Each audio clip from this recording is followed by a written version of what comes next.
Offshore ESG 37, having a Donis as a barrier, building brick by brick talent retention for the cost and also for the talent long term time on board rank offshore, its dynamic positioning or whatever other specific requirements or even local country 50% crew requirements with a huge base of Candina. Now ESG, do we need to have a huge shop for a small ship? Is this the tendency in the planet, or is there now possibility to get really tailor shop for every country that your good ship is at, dear ship owner?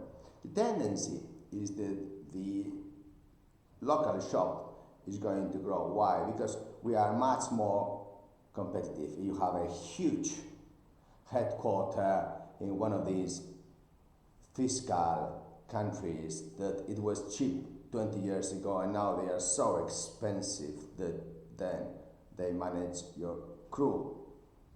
It's better to have a local shop that has the advantage of ESG, corporate social responsibility, transparency, to put local crew, and then to have this under a Donis, the talent retention, separated, isolated from the technical side. So please think about this opportunity today, because we can really employ local crew with the requirements of the 50% that each country requires, and also have it under a database that is exclusive for you under this barrier, ESG. Think about it, dear ship owner, because the tendency is going to be that there is going to be a fight for cost, for a huge travel cost, let's say about 60% more competitive, and this, united with the new visa requirements, is going to increase the risk in your fleet. So please think about it and contact us. Thank you. Bye.